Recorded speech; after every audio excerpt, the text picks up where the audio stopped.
안녕하세요. 결혼한 지 1년 조금 넘은 30대 중반의 여성입니다. 아이까지 있는 마당에 이혼을 결심한다는 게 쉬운 결정은 아니었지만 개념 없는 시어머니와 염치 없는 시동생 때문에 어쩔 수 없는 선택을 해야만 했네요. 학원에서 중학생들을 가르치던 저는 중소기업에서 일하는 남편과 소개로 만나 1년 정도의 연애를 하다 결혼식을 올리게 되었어요. 혼전 임신을 했기 때문입니다. 개인적으로는 제 이름으로 된 학원도 차리고 생활이 좀 더 안정이 되면 그때 결혼도 하고 엄마도 되고 싶었지만 생긴 애를 어찌할 수도 없으니 부부의 연을 맺게 되었습니다.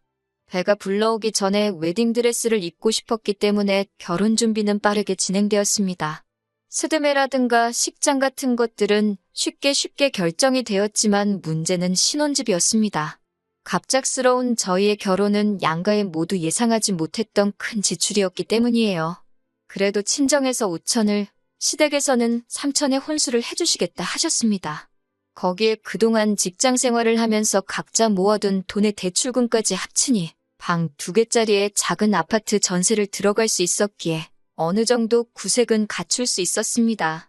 하지만 결혼식을 올린 직후부터 시어머니는 결혼 전과는 완전 다른 사람처럼 행동하셨어요. 사소한 것 하나하나 다 말하자면 끝이 없을 것 같아서 결정적으로 제가 이혼을 결심하게 된 몇 가지 이야기만 해드릴게요. 신혼여행에서 돌아오고 2주 정도 지나지 않았을 때입니다. 지금 돌이켜보면 이때부터가 시작이었어요. 얼마나 서러웠는지 지금도 정확히 날짜랑 시간까지 기억이 나네요. 토요일 오후 4시 무렵이었는데 남편이 시어머니와 같이 집에 들어오더라고요. 학원 보충 수업을 마치고 집에 돌아와 편한 복장을 하고 쉬고 있었던 저에게 갑작스러운 시어머니의 방문은 반갑기만 한 것은 아니었습니다. 게다가 시어머니도 남편도 표정이 좋지가 않았고요. 무슨 안 좋은 일이 있었나 보다 싶어서 저도 덩달아 눈치만 보고 있었습니다. 커피라도 한 잔 타드릴 거냐고 여쭤보니 이 시간에 커피 먹고 밤새 뜬 눈으로 있으라는 거냐며 짜증스럽게 대답을 하시길래 그냥 물 한 잔 드렸습니다.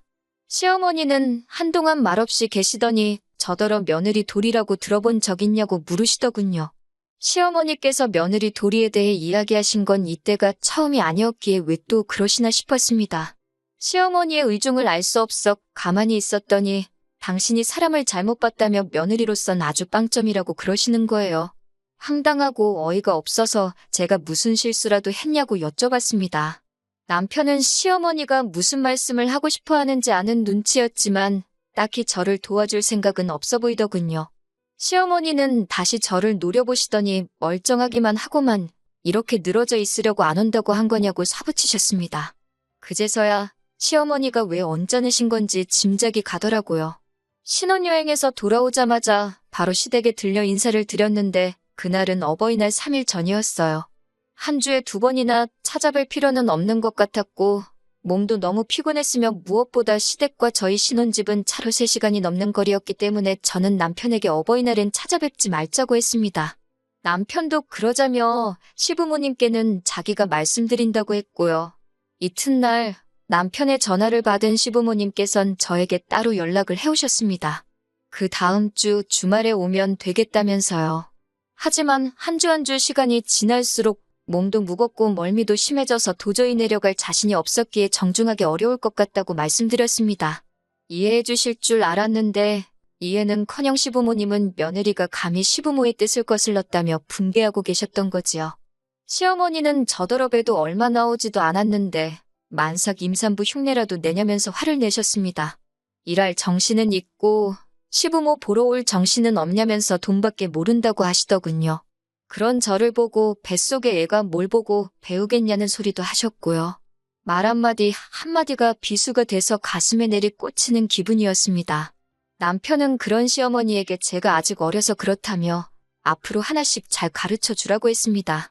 시어머니더러 제 정신머리 교육을 똑바로 해주라면서요. 남편은 시어머니로부터 저를 지켜주는 게 아니라 오히려 저를 바보로 만들고 있었습니다. 모멸감을 느꼈고 자존심이 상했어요.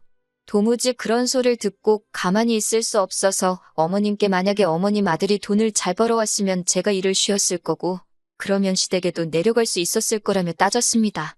시어머니는 저더러 못하는 소리가 없다며 지금 저더러 지금 돈 번다고 유세 떠냐고 고함을 치시더군요. 저는 소리 지르지 마시라고 애기가 다 듣는다고 유세 좀 떨면 안 되냐고 맞받아쳤어요. 그리고 그 순간 갑작스러운 복부의 통증 때문에 제가 아랫배를 부여잡고 쓰러지듯 넘어져 버렸습니다. 그제서야 남편도 정신을 차렸는지 시어머니더러 택시 불러줄 테니 얼른 가시라 그러더군요. 그 길로 119를 불러 저는 병원 응급실로 향했습니다. 다행히 뱃속 아기는 무사했지만 한동안 조심하고 절대 안정을 취하라는 의사 선생님의 말씀이 있었어요. 친정 부모님도 그까짓 어버이날이 뭐가 그렇게 중요하다고 며느리를 잡들이를 하냐면서 남편에게 크게 화를 내셨습니다. 어버이날이 며느리보다 뱃속에 있는 손주보다 더 중요하시냐면서 지금이라도 당장 시부모님을 만나서 한번 물어봐야겠다는 친정 부모님을 말리느라 아주 진땀을 뺐습니다. 그 이후로 출산까지 시댁과는 담을 쌓고 지내게 되었습니다.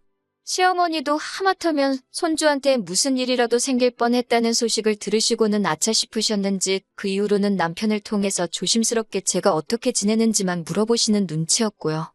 하지만 출산 후 얼마 지나지 않아 또 다시 사건이 터졌습니다. 남편에게는 7살 아래의 남동생이 있는데 늦둥이라는 이유 하나만으로 온 가족이 오냐오냐 우쭈쭈 대접을 받으면서 자랐다고 들었어요. 그런데 그 시동생이 갑자기 잘 다니던 대학을 때려치고는 의대에 가겠다더군요. 시동생이 공부를 잘하긴 했지만 의대라니 뜬금없다 싶었습니다. 제 알바가 아니긴 했지만 시댁이 시동생의 수험생활과 학비를 지원해줄 만한 경제력이 있는지도 의문스러웠고요. 그 소식을 듣고 며칠 뒤 시어머니께서 모처럼 전화를 걸어오셨습니다. 시동생이 가고 싶어하는 의대가 서울에 있다며 주말에 한번 같이 가보려고 하신다면서 대학 탐방이 끝나면 저희 부부랑 같이 저녁이나 먹었으면 좋겠는데 어떻겠냐고 물어보시더군요. 아기 때문에 나가기가 그래서 그럼 집으로 오시라고 했습니다. 집에서 적당한 배달 음식을 시켜 먹으면 될 것 같더라고요. 그렇게 주말이 되었고 시어머니와 시동생 그리고 저희 부부가 같이 저녁 식사를 하게 되었습니다. 시어머니는 낮에 다녀온 학교 이야기를 하시면서 학생들이 다 똘망똘망해 보이고 캠퍼스도 얼마나 크고 좋은지 학교가 아주 멋지다면서 당신 아들이 거기서 공부할 걸 생각하니 가슴이 벅차다고 하셨습니다. 제가 못된 건지는 모르겠지만 하다못해 시동생이 수험 생활을 시작한 것도 아니고 어느 날 갑자기 의대를 가야겠다고 했을 뿐인데 시어머니가 너무 김칫국부터 드시는 거 아닌가 싶더라고요. 물론 한편으로는 저도 자식을 낳아서 그런지 자기 자식이 제일 이쁘고 잘나 보이는 시어머니의 마음을 조금 이해할 수 있을 것 같기도 했고요. 그러더니 시어머니가 갑자기 저희 부부에게 저희의 역할이 중요하다며 도와줄 수 있겠냐고 물으셨습니다. 시동생이 수험 생활을 노량진에서 하고 싶어 하는데 자취방 구하기가 쉽지 않다면서 딱 2달만 데리고 있어달라고 하시더군요. 2달 안에 방을 구해서 내보낼 거라며 더도 말고 덜도 말고 딱 2달만 데리고 있으라고요. 차라리 뭐 반년이라던가 수험기간이라고 하면 너무 길다는 핑계로 안 된다고 손살이라도 쳐볼 텐데 2달이라고 사정을 하시니 안 된다 소리가 쉽게 안 나오더라고요. 시동생은 자기는 새벽에 학원 가고 학원 끝나면 집에 와서 잠만 잘 거라며 2달만 신세 좀 지자고 하더라고요. 남편은 제 눈치만 살살 보고 있을 뿐 아무 말도 없었고요. 저는 시어머니께 2달이라고 정말 딱 2달이라고 몇 번을 확인했습니다. 시어머니도 걱정 말라고 당신은 약속한 일은 하늘이 두 쪽 나도 지킨다고 하셨기에 그 말을 믿었습니다. 남편마저 그럴 리 없지만 자기 어머니가 약속을 안 지키면 자기가 시동생 멱살을 잡아서라도 밖으로 던져버릴 테니 한 번만 도와달라고 하더군요. 그렇게 며칠 뒤 시동생이 자기 짐을 바리바리 싸들고 저희 집으로 올라왔습니다. 수험 생활하러 온 사람치고는 옷하고 신발이 참 많더라고요. 저도 학원에서 수험생을 가르쳐봤기 때문에 솔직히 학생의 자세나 태도를 보면 어느 정도 하겠구나 파악이 되거든요. 그런데 시동생은 제 경험에 의했을 때 절대 결과가 좋을 것 같지 않았습니다. 아니나 다를까 얼마간 지켜보니까 공부는 뒷전이었고 여자들을 만나러 다니는 것 같았습니다. 하지만 남편도 가만히 있는데 다 큰 시동생한테 이래라 저래라 하고 싶지도 않고 간섭한다 소리도 듣기 싫어서 모르는 척 해줬습니다. 약속한 대로 2달만 지나면 나갈 텐데 뭐하러 큰 소리를 내고 문제를 일으키겠어요. 무엇보다 제 딸 하나 돌보고 키우는 것도 일이었으니까요. 그런데 한 달 정도 지나서는 만나던 여자랑 잘 안 된 건지 갑자기 이제 마음 잡고 공부를 하겠다고 했습니다. 늦게라도 정신을 차려서 다행이다 싶기는 했는데 문제는 시동생의 학원은 집중이 안 된다며 집에서 공부를 해야겠다는 거예요. 그로 인해 남편 출근하고 나면 집에는 저랑 딸애 그리고 시동생 이렇게 셋만 남게 되었고요. 그 상황이 얼마나 불편하고 어색한지 겪어보지 않은 사람은 모를 거예요. 일단 옷 하나를 입어도 편하게 입을 수가 없었고 생리현상을 해결하는 것도 불편했어요. 특히 화장실 문제는 그 중에서도 가장 큰 골칫거리 중 하나였어요. 집이 작아서 화장실이 하나뿐이었는데 시동생은 남편과는 달리 청결과는 거리가 먼 사람이었습니다. 물도 잘 안 내리고 휴지도 아무데나 버리고 뭐라고 하면 깜빡했다며 실실 웃어넘기기 일쑤였습니다. 남편한테 한 소리 하라고 하면 늘 뒤치다꺼리를 가족들이 해버릇 해줘서 그렇다며 저더러 조금만 참아달라고 하더군요. 2달 금방 간다면서요. 시동생은 또 야식을 그렇게 좋아하는 사람이었는데 야식은 항상 라면이었습니다. 라면만 먹고 끝나는 게 아니라 찬밥도 한 그릇씩 꼭 말아 먹었어요. 툭하면 딸애가 잠들 시간에 부엌에서 달그락거리며 라면을 끓여대는 것도 열받아 죽겠는데 형수 찬밥 없냐고 불쑥불쑥 안방문을 열고 물어봐대니 정말 패주고 싶었습니다. 결국 제발 저를 귀찮게 좀 하지 말라는 뜻으로 일부러 찬밥을 만들어서 냉장고에 넣어놓기 시작했습니다. 뿐만 아니라 시동생이 언젠가부터 아침밥을 달라고 하더라고요. 하지만 저도 남편도 아침밥을 먹는 사람이 아니었기 때문에 저는 밥을 대신할 만한 시리얼이랑 간편식 몇 가지를 집에 챙겨두었습니다. 제 딴에는 나름대로 최선을 다해서 챙겨준 거였지요.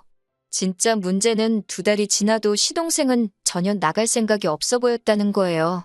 알아서 나가주길 바라던 저는 결국 2달하고 일주일이 되어갈 무렵 시동생에게 언제 나갈 생각이냐고 물었습니다. 시동생은 뻔뻔한 얼굴로 아무래도 좀 더 있어야 될 것 같다고 하더라고요. 집도 너무 비싸고 저희 집에 있으니까 돈도 안 들고 너무 좋다면서요. 어이가 없어서 그럼 우리 부부는 어떻게 하냐고 어린 조카 방을 계속 쓰겠다는 소리냐고 물었습니다. 시동생은 지금처럼 계속 이렇게 살면 되는 거 아니냐고 그리고 갓난아기가 왜 방이 필요하냐면서 저를 오히려 이상한 사람 취급하더라고요. 저는 결국 시어머니께 전화를 드렸습니다. 약속하신 2달이 지났는데 시동생이 나갈 생각이 전혀 없어 보이니 데리고 가셨으면 좋겠다고요.